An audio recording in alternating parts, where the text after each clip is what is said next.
Hi guys, हम आ गए हैं एक बार फिर से आप सबके लिए लेकर electrical design drawing estimating second में न्यू क्लास, जिसमें हम आपको बताएंगे कि difference between control wiring and power wiring. हमने अभी तक बहुत बार पढ़ा है कि पावर वायरिंग या कंट्रोल वायरिंग, किसी भी मोटर के लिए हमें पावर वायरिंग या कंट्रोल वायरिंग करनी होती है तो वो क्या होता है हम आपको इस वीडियो में बताएंगे। तो हम आ जाते हैं सिंपल सी अपनी वीडियो पर। जैसे हमें पावर वायरिंग और कंट्रोल वायरिंग में डिफरेंस सीखना है तो सबसे पहले हम जानते हैं पावर वायरिंग के बारे में।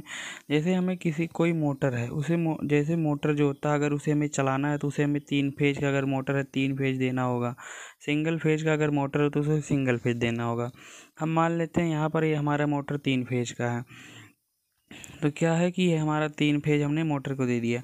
हमारा मोटर क्या होगा, रनिंग में आ जाएगा। मान लीजिए क्या है, क्लॉकवाइज दिशा में रन करने लगा, हमारा मोटर रन करने लगा। लेकिन हमें क्या करना है, ऐसे थोड़ी ना है कि हम जैसे हमारा ये सब स्टेशन से पावर सप्लाई आई, ट्रांसफार्मर से होता हुआ 3 फेज हमारे मोटर में आ गया। सब स्टेशन के पास हमारे गांव और बाहर जैसे जहाँ पे मोटर लगाए वहाँ पर एक ट्रांसफार्मर लगेगा। सब स्टेशन के बाद से ट्रांसफार्मर, उसके बाद सप्लाई मोटर में। तो क्या है कि मोटर में अगर हमने हमेशा सप्लाई दे दी तो हमारा मोटर हमें कब बंद करना कब ऑन करना है, इसके लिए तो हमें समस्या आ गई ना। तो इसके लिए हम सबसे पहले तो मतलब हर एक बहुत समस्या आएंगी, कब मोटर बंद करना है, कब ऑन करना है, या कैसे हमें क्या करना है, धीमा करना है, कैसे तेज करना है मोटर की स्पीड को। तो इस प्रकार से हमारे सिस्टम में बहुत सी प्रॉब्लम आ जाएगी, या हमारे इसमें करंट ज़्यादा आ रहा है या करंट कम आ रहा है, इस सब की प्रोटेक्शन भी मोटर की, इसलिए बहुत ज़्यादा समस्या आने लगी। तो इसमें हमने 2 पार्टों में डिवाइड कर दिया इसकी वायरिंग को, पावर वायरिंग, कंट्रोल वायरिंग। तो सबसे पहले हम पावर वायरिंग की तरफ चलते हैं। जैसे ये हमारा क्या है, मोटर है। मोटर में क्या है कि हमें 3 फेज सप्लाई देनी है। मान लीजिए हमारा क्या है कि पावर ग्रिड से आया सप्लाई, उसके बाद ट्रांसफार्मर में, ट्रांसफार्मर से बाद हमें क्या मिल गया, ट्रांसफार्मर से हमें क्या मिल गया, 3 फेज सप्लाई मिल गई। क्योंकि हमारा स्टेप डाउन ट्रांसफार्मर लगा रहता है, क्योंकि हमारा जो है पावर ग्रिड से 11,000 वोल्टेज ऐसे कुछ आता है। तो 11,000 वोल्टेज के बाद उसे हम ट्रांसफार्मर से क्या करते हैं, उसका वोल्टेज डाउन करते हैं, 415 वोल्ट लेते हैं 3 फेज सप्लाई के बीच में। तो 415 वोल्ट होने के बाद हम ये डायरेक्ट मोटर को अगर दे देते हैं तो हमारा मोटर क्या होगा, कभी ऑन नहीं होगा। जैसे मतलब ऑन होने का मतलब, तो ऑन तो होगा ही, लेकिन जैसे हमने ये सप्लाई दे दी मोटर को, जैसे देखिए ये मोटर को सप्लाई हमने 3 फेज की दे दी थी, ये ऑन तो हो जाएगा, लेकिन हमेशा ही जब तक इधर सप्लाई आ रही है इसमें RYB फेज में, तब तक ही ऑन रहेगा।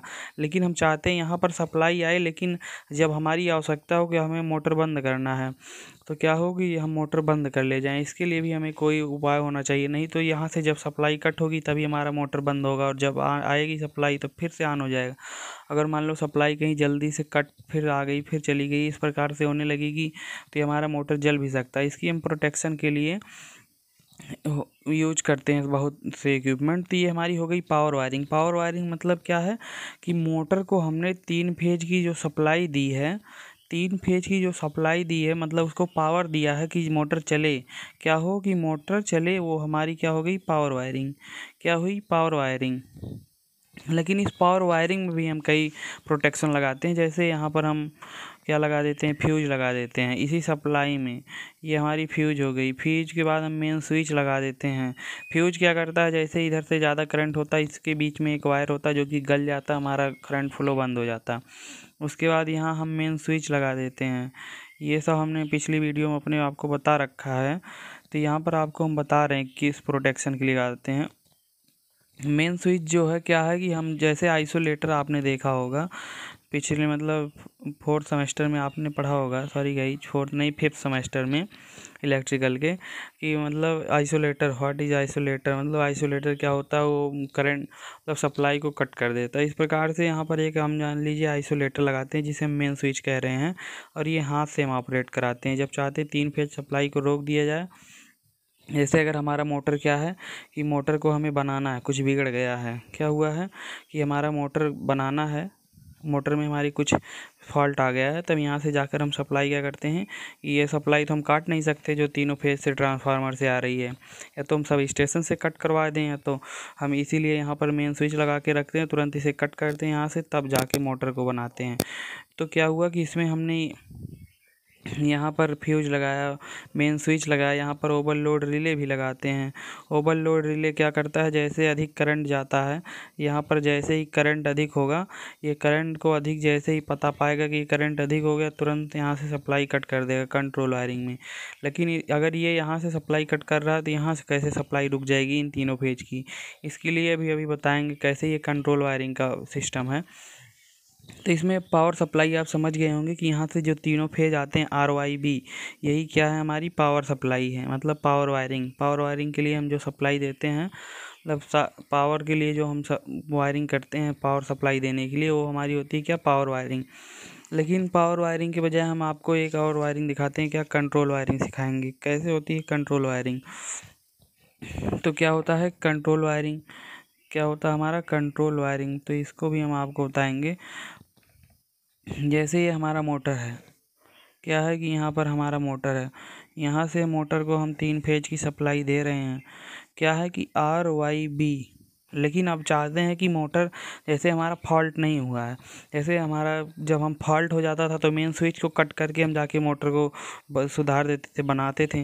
लेकिन अभी हमारा मोटर में कोई फॉल्ट नहीं है, हमें जैसे हम कोई वर्किंग पे लगे हैं, हम चाह रहे हैं कि इस वर्किंग को रोक के हम कुछ देर क्या करें, रेस्ट ले सकें, कुछ टाइम के लिए रेस्ट ले सकें। मोटर से अगर कोई वर्किंग चल रही है, मान लीजिए कोई रोल कर रहा है, उस रोल की वर्किंग को रोककर हम कुछ टाइम के लिए रेस्ट लेना चाहते हैं, तब उसे रोकेंगे कैसे, क्या जाके हम मेन स्विच को गिराएंगे या पावर सप्लाई वहाँ से कट करवाएंगे सब स्टेशन, ऐसा कुछ तो नहीं करेंगे ना। तो इसीलिए अगर हम इसके बीच में सप्लाई के बीच में क्या करते हैं, कुछ स्विच की तरह लगाते हैं, तो वो स्विच क्या करेगा, जैसे ही हम स्विच को बंद करेंगे इधर सप्लाई कट जाएगी, क्या होगी, सप्लाई कट जाएगी। तो हम क्या करते हैं, अगर यहाँ पर लाके हम 15 एम्पीयर स्विच लगाते हैं तो इसमें बहुत ज़्यादा करंट आता है, वो जल जाएगा। तो इसीलिए हमने कुछ मतलब कॉन्टेक्टर का यूज किया था, कॉन्टेक्टर। तो आप कॉन्टेक्टर अगर नहीं जानते हैं तो हमारे प्लेलिस्ट में कॉन्टेक्टर की वीडियो आप वहाँ जाकर देख लीजिए, हम प्लेलिस्ट की लिंक डिस्क्रिप्शन बॉक्स में दे देंगे। तो हम यहाँ कॉन्टेक्टर लगाते हैं। कॉन्टेक्टर किस प्रकार से वर्क करता है इसको हम आपको यहाँ पर दिखाएंगे कि ये हमारी है पावर सप्लाई, इधर से आ रही, ये क्या है, पावर सप्लाई इधर से आ रही है। यहाँ पर कॉन्टेक्टर कुछ इस प्रकार से रहेगा, कॉन्टेक्टर क्या रहेगा, कुछ इस प्रकार से रहेगा। इसमें अगर हम यहाँ पर कॉन्टेक्टर, जैसे हम क्या करते हैं, अगर 3 स्विच अलग अलग लगाते हैं तो हम जाते हैं एक बार इसे प्रेस करते हैं, फिर इसे प्रेस करते हैं बंद करने के लिए, फिर इसे प्रेस करते हैं, तभी तक क्या होता कि हमारी ये जो यहाँ पर बाइंडिंग होती है, इस बाइंडिंग में वोल्टेज का जो मतलब डिफरेंस हो जाता है, मतलब किसी में ज़्यादा वोल्टेज होता है, किसी में कम वोल्टेज हो जाता है, इस प्रकार से हमारी बाइंडिंग जल सकती थी। इसीलिए हम एक ऐसे स्विच नियंत्रण का यूज कर रहे हैं जो कि एक साथ तीनों बंद हो, मतलब ऑन हो ऑफ हो एक साथ। जैसे जब हम चाहें इधर ऑफ़ करने के लिए तो एक ही साथ तीनों ऑन ऑफ हो, ना कि एक एक करके हम ऑन ऑफ करेंगे तो हमारी वोल्टेज जो होगी वो कॉइल में चेंज हो सकती है, मतलब डिफरेंस आ जाएगा तो उससे जल जाएगा हमारी कॉइल मोटर की। तो इसीलिए हम क्या करते हैं, कॉन्टेक्टर का यूज करते हैं। कॉन्टेक्टर में हमारी क्या होती है, कॉइल होती है, मतलब यहाँ पर कॉन्टेक्टर में हमने क्या, यहाँ पर क्या होता है, एक वो होता है, सॉरी गाइज, ये हमारा कॉन्टेक्टर का हो गया आर्मेचर, ये हमारा मूविंग आर्मेचर होता है, और ये फिक्स्ड आर्मेचर होता है। क्या होता है, फिक्स्ड आर्मेचर। तो इसमें एक ऐसे स्प्रिंग की तरह लगा रहता है यहाँ तक। तो इस प्रकार से इसमें स्प्रिंग है, स्प्रिंग क्या करके रखता है, इसको इस साइड की तरफ पुश करके रखता है। जैसे ही इसमें एक कॉइल हमें लगा के रखते हैं, मतलब कॉन्टेक्टर इसी प्रकार से होता है। आप और डिटेल में जानने के लिए NONC का यूज कर सकते हैं कॉन्टेक्टर, जाके वहाँ पर आप देख सकते हैं वीडियो में। तो जैसे अगर हमें क्या करना है, यहाँ पर कॉन्टेक्टर में हमने 240 वोल्ट की सप्लाई दी, क्या कि 240 वोल्ट की सप्लाई दी। जैसे ही हमने इसमें 240 वोल्ट का सप्लाई दिया, ये कॉइल क्या होगा, मैग्नेटिक फील्ड जनरेट करेगा जो कि इसे एनर्जाइज करेगा। एनर्जाइज करते ही क्या करेगा, इस मूविंग आर्मेचर को अपनी तरफ अट्रैक्ट कर लेगा। इस मूविंग आर्मेचर को जैसे ही अपनी तरफ अट्रैक्ट करेगा, इसमें एक इंसुलेशन सॉफ्ट है, ये हमारा इंसुलेशन सॉफ्ट है, ये भी इधर की तरफ अट्रैक्ट होगा। जैसे ही इधर की तरफ अट्रैक्ट होगा, ये कॉपर स्ट्रिप है, ये कॉपर स्ट्रिप क्या होगा, इस टर्मिनल में आके टच हो जाएगा, ये इधर इस टर्मिनल में, ये ऐसे सभी क्या होंगे, एक साथ आके टच हो जाएंगे। और इधर से जो हमारी सप्लाई आ रही है, कहाँ से, बस बार से या ट्रांसफार्मर के बाद जो भी हमने यूज किया वहाँ से, RYB फेज, जैसे ही यहाँ तक सप्लाई आके पहुँच रही थी, जैसे ही ये अट्रैक्ट हुआ, ये सप्लाई इधर भी पास हुई, हमारा मोटर ऑन हो गया। इस प्रकार से हम क्या करते हैं, इसे हम कहते हैं कंट्रोल वायरिंग। कौन सी वायरिंग? कंट्रोल, मतलब इस कॉन्टेक्टर को हमने कब 240 वोल्ट देना है, कब इसे हटा लेना है, हमें इस कॉन्टेक्टर में 240 वोल्ट कब देना है, कब हटा लेना है, इसे कहते हैं कंट्रोल वायरिंग। और ये जो हमने 3 फेज यहाँ पर दी हैं मोटर को, इसे कहते हैं पावर वायरिंग। और ये जो बीच में कॉन्टेक्टर लगा है, ये कंट्रोल वायरिंग का ही पार्ट है। ये कंट्रोल वायरिंग और पावर वायरिंग दोनों में यूज किया जाता है। तो इस प्रकार से जैसे ही हम यहाँ 240 वोल्ट देते हैं, ये क्या होता है, एनर्जाइज होता है, ये मूविंग पार्ट को अपनी तरफ अट्रैक्ट करता है। अट्रैक्ट करते ही इसमें स्प्रिंग है, फिर भी क्या करता है, ये अपनी तरफ अट्रैक्ट करता है। मैग्नेटिक फील्ड जो है वो ज़्यादा स्ट्रेंथ का होता है स्प्रिंग के स्ट्रेंथ से, तो इस प्रकार से अपनी तरफ अट्रैक्ट करेगा, इधर से पावर सप्लाई पास हो जाएगी। जैसे ही इधर से 240 वोल्ट हटाते हैं, या स्प्रिंग फिर से इधर की तरफ पुश करेगा ऊपर की तरफ, तुरंत ये हट जाएगा, पावर सप्लाई आना बंद हो जाए। लेकिन क्या इसमें 240 वोल्ट ऐसे हम जाके दो वायर ऐसे ऐसे बार बार जोड़ेंगे फिर हटाएंगे? ऐसा तो करेंगे नहीं। तो इसके लिए हम क्या करते हैं, इसमें एक पुश बटन लगा देते हैं और यहीं से हम सप्लाई ले लेते हैं। क्या करते हैं, यहीं से हमने सप्लाई लिया, इसको कॉइल को देने के लिए, कॉइल को देने के लिए हम क्या करेंगे, यहीं सप्लाई लेंगे, एक पुश बटन को दे दिए और दूसरी सप्लाई यहाँ से हम लाते हैं डायरेक्ट। इसकी कॉइल 240 वोल्ट की होती है। तो क्या होते हैं, 240 वोल्ट में हम न्यूट्रल भी यूज कर सकते हैं, अगर न्यूट्रल नहीं तो हम यहाँ पर 2 फेज ही दे देते हैं। तो क्या है कि जैसे हम इधर से सब इसको एनर्जाइज करने के लिए हम क्या करते हैं, सप्लाई देते हैं। देखिए सप्लाई यहाँ तक आ रही है, इधर से क्या है, इधर से यहाँ तक आ रही है, मतलब इधर से कॉइल तक पहुंच रही, लेकिन इधर से नहीं पहुंच रही है। जैसे इसे हम प्रेस करते हैं, इधर से भी पास हो जाती है सप्लाई, इसकी कॉइल एनर्जाइज हो जाती है। लेकिन क्या इसे हम हमेशा प्रेस करके ऐसे बैठे रहेंगे? चलो प्रेस करके बैठे हुए हैं, इधर से सप्लाई हमेशा जाए। जो पुश बटन होता है उससे जैसे ही हम छोड़ते हैं, वो फिर से रिलीज होकर ऊपर की तरफ चला जाता है। तो जैसे ही हम इसे प्रेस करते हैं, ये जो हम कंट्रोल वायरिंग के लिए सप्लाई लेते हैं, वो सप्लाई हम इसी बस बार से लेते हैं जिससे मोटर को देते हैं 3 फेज सप्लाई। वो क्या करते हैं, कंट्रोल वायरिंग के लिए भी हम सप्लाई इसी बस बार से लेते हैं। जैसे हम मोटर को जो 3 फेज दिए हैं जिस बस बार से RYB, उसी बस बार से हम ले लेते हैं। इसी में होता कभी कभी एक न्यूट्रल भी आता है, तो उसी में से ले लेते हैं पावर। तो क्या है कि जैसे हमने इसको प्रेस किया, तुरंत ये क्या हुआ कि हमारा इधर आके अट्रैक्ट होगा, इधर से सप्लाई जाएगी, मोटर क्या करेगा, इसे अट्रैक्ट कर लेगा, चलने लगेगा। लेकिन अब कंट्रोल वायरिंग क्या हुई, इतना कंट्रोल वायरिंग है। कंट्रोल वायरिंग मतलब हमें क्या करना है कि अब कॉन्टेक्टर को कब चाहिए कि हम कॉन्टेक्टर को ऑन करें, कब चाहिए कॉन्टेक्टर को ऑफ करें, जब हम चाहेंगे उस प्रकार से होगा कॉन्टेक्टर ऑन ऑफ। तो इसे हम कहते हैं कंट्रोल वायरिंग। तो क्या है कि ये कंट्रोल वायरिंग है, ये पावर वायरिंग है। सबसे बड़ा difference power wiring control wiring में यही हुआ कि मतलब कॉन्टेक्टर को कब हमें एनर्जाइज करना है, कब नहीं एनर्जाइज करना है, ये हमारी कंट्रोल वायरिंग। लेकिन हम कॉन्टेक्टर में ऑक्सिलरी एनो क्यों यूज करते हैं? जैसे ही हमने देखिए एक बार इसे प्रेस किया, तो ये हमारी क्या हुई, यहाँ तक सप्लाई पास हुई, ये एनर्जाइज हुआ। लेकिन प्रेस करके हम थोड़ी बैठे रहेंगे, जैसे ही छोड़ेंगे ये क्या होगा, फिर से एनर्जाइज होना बंद हो जाएगा, ये फिर से सप्लाई छूट जाएगी। ऐसे कॉन्टेक्टर क्या होगा, सप्लाई छूटी, कॉन्टेक्टर इधर की तरफ प्रेस करेगा, इधर से प्रेस करते ही कॉन्टेक्टर इधर चला जाएगा, सभी इसके कॉपर स्ट्रिप इधर से भी पावर सप्लाई भी क्या होगी, छूट जाएगी, मोटर बंद हो जाएगा। तो क्या ऐसे हम क्या कर सकते हैं इसके लिए, तो इसमें हम एक ऑक्सिलरी एनो यूज करते हैं। ऑक्सिलरी एनो क्या है कि इसमें ऐसे हम क्या करते हैं, इसमें एक हम बना देते हैं ऑक्सिलरी एनो। ये इंसुलेटर शाफ्ट हमने बढ़ा दिया, इंसुलेटर शाफ्ट पे हमने एक कॉपर स्ट्रिप और लगा दी। अब क्या करते हैं कि जैसे हम इसे प्रेस करते हैं, क्या करते हैं, प्रेस करते हैं, सप्लाई पास हो गई। लेकिन अगर इसी के पैरेलल में हम एक कॉन्टेक्टर का ऑक्सिलरी एनो यूज कर लें, इसी के पैरेलल में हम यूज करते हैं। देखिए एक टर्मिनल यहाँ पर जुड़ेगा पैरेलल, पुश बटन के पैरेलल में होने के लिए पुश बटन के एक टर्मिनल जो एक पॉइंट होगा उसका टर्मिनल उठा के हम यहाँ से मतलब एक वायर से जोड़ते हुए यहाँ पर ले जाएंगे, इस ऑक्सिलरी एनो में जोड़ देंगे, ऑक्सिलरी एनो के एक पॉइंट में, और दूसरा पॉइंट यहाँ से निकालते हुए लेकर आएंगे और यहाँ पर ला के जोड़ देंगे, यहाँ पर, यहाँ से होते हुए यहाँ पर। अब देखिए क्या होता है कि जैसे ही हमारी RYB फेज से सप्लाई आई, ये सप्लाई यहाँ तक पहुँच गई, यहाँ से होते हुए इस पुश बटन तक। पुश बटन के बाद इधर से पास नहीं हो रही, क्योंकि तब कहाँ जाएगी, एक वायर इसमें भी जुड़ा है, इधर जाएगा। इधर से होता हुआ कहाँ जाएगा, ऑक्सिलरी एनो में, कॉन्टेक्टर के ऑक्सिलरी एनो में जा रहा है। लेकिन इधर भी क्या है, कॉपर स्ट्रिप टच नहीं है, तो इस प्रकार से इधर से पास नहीं होगी। अगर इधर से पास हो जाता तो ये हमारी इधर दूसरे टर्मिनल में आके जुड़ी है, इधर से सप्लाई जाने लगती है और कॉइल एनर्जाइज हो जाता। तो जैसे ही आप देखिए, जैसे ही इस पुश बटन को हम प्रेस करते हैं, क्या करते हैं, प्रेस करते हैं, तो यहाँ से सप्लाई यहाँ तक आ रही। जैसे ही इसे प्रेस करते हैं, एक बार प्रेस करते ही हमारी सप्लाई इधर को पास होगी और इसकी कॉइल एनर्जाइज हो जाएगी। जैसे ही कॉन्डक्टर की कॉइल एनर्जाइज हुई, इसे अट्रैक्ट करेगा, इसे ये आके यहाँ टच होगा, यहाँ टच होगा, यहाँ यहाँ ये यहाँ यहाँ, तुरंत ये तो मोटर ऑन हो जाएगा। लेकिन ये भी आके यहाँ टच होगा, ये आके यहाँ टच होगा और ये सप्लाई यहाँ तक भी आ रही थी। जो सप्लाई यहाँ आ रही थी वही सप्लाई यहाँ से होते हुए यहाँ तक भी आ रही। जैसे ही इसमें टच हुआ, ये सप्लाई अब इधर से पास होने लगेगी, इधर से ये क्या होगी, ये जो आ रही थी अब इधर से जाएगी सप्लाई, इधर से भी पास होने लगी सप्लाई। अब देखिए ये सप्लाई जब इधर से पहुंच रहा है यहाँ पर, तो अब अगर इसे हम क्या करते हैं, इधर से पास होने लगी, अब ये सप्लाई क्या होगी, इधर से भी जाने लगी कॉइल में। क्या हुई, ये सप्लाई इधर से जाने लगी कॉइल में, क्या हुई, यहाँ से ऑक्सिलरी एनो से कॉइल में जाने लगा, हमारी कॉइल में जाने लगा। अब हम चाहें इस पुश बटन को छोड़ दें तो ये रिलीज हो जाएगा।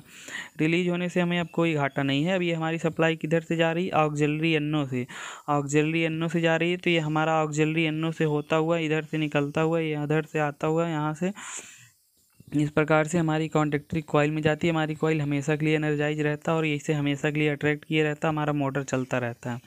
तो इस प्रकार से क्या हुआ, ये मान लीजिए हमारी कॉन्टैक्टर की कॉइल है, इसमें एक हमने पुश बटन यूज किया, पुश बटन पुश, जैसे अब एक कॉन्टैक्टर की कॉइल हमने इस प्रकार से दिखाई है और वहाँ हम क्या करते हैं, कंट्रोल वायरिंग में कॉन्टैक्टर ऐसे दिखाते हैं। ये मान लीजिए हमारा कॉन्टैक्टर ये है, इसमें हमारी कॉइल के 2 टर्मिनल हो गए और इस कॉइल के टर्मिनल में हमने क्या किया है, एक पुश बटन यूज कर लिया है। इस पुश बटन को हमने इधर से भेज दिया है और इसके पैरेलल में हम इसी कॉन्टैक्टर का ऑक्सिलरी एनो यूज करते हैं। क्या करते हैं, ऑक्सिलरी एनो, अगर ये कॉन्टैक्टर ए है तो इसका ऑक्सिलरी एनो ए होगा, स्मॉल ए।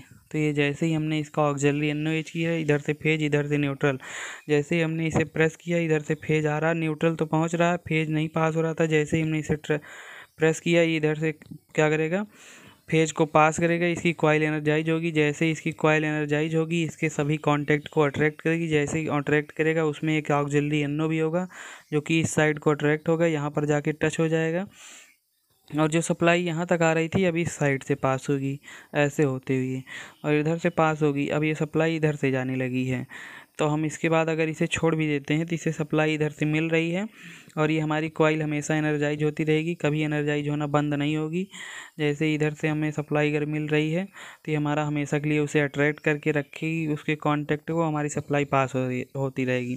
तो इसमें पावर वायरिंग कौन सी हुई, ये जो हमने RYB फेज देकर रखा मोटर को यहाँ से, ये कि क्या हुई हमारी, ये पावर वायरिंग हुई। लेकिन इसको कंट्रोल करने के लिए हमने क्या लगाया, कॉन्टैक्टर जैसे क्या होंगे, जब चाहेंगे इसे ऑन करेंगे, जब चाहेंगे ऑफ करेंगे। और कॉन्टैक्टर को हमने क्या किया, कॉन्टैक्टर को ऑन ऑफ करने के लिए पुश बटन लगाया। पुश बटन में ऑक्सिलरी कॉन्टैक्ट को पैरेलल में जोड़ दिया। और कुछ में क्या होते हैं, जब हमें ऑटोमेटिक करना होता है, सिर्फ एक बार प्रेस करने के बाद हमेशा चले अपने हिसाब से, तो क्या होता है उसमें हम क्या करते हैं कि उसमें हमने एक जोड़ लेते हैं टाइमर।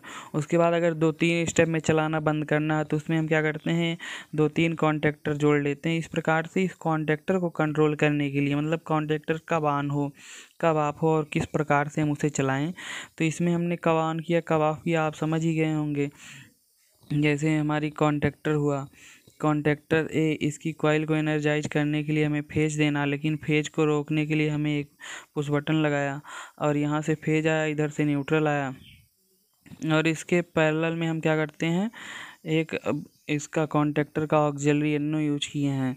जैसे इधर से फेज पास हो रहा, जैसे ही इसे हम प्रेस करेंगे फेज इधर से पास हो जाएगा। एक बार पास होते ही क्या होगा, ये हमारी कॉइल एनर्जाइज होगी। जैसे ही इसकी कॉइल एनर्जाइज होगी, सभी कॉन्टैक्ट को अट्रैक्ट करेगी। जैसे ही ये सभी कॉन्टैक्ट को अट्रैक्ट किया, इसमें ऑक्सिलरी एनो भी जुड़ा हुआ है इसके इंसुलेटेड सॉफ्ट से, तो ये भी अट्रैक्ट होगा।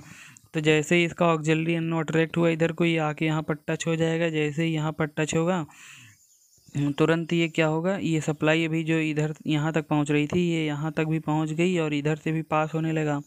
अब ये सप्लाई इधर से पाएगा, परमानेंट इस साइड से जाएगा, ऐसे होता हुआ यहाँ पहुँचेगा और ये सप्लाई इधर से होते हुए ऐसे ऐसे यहाँ तक जाएगी।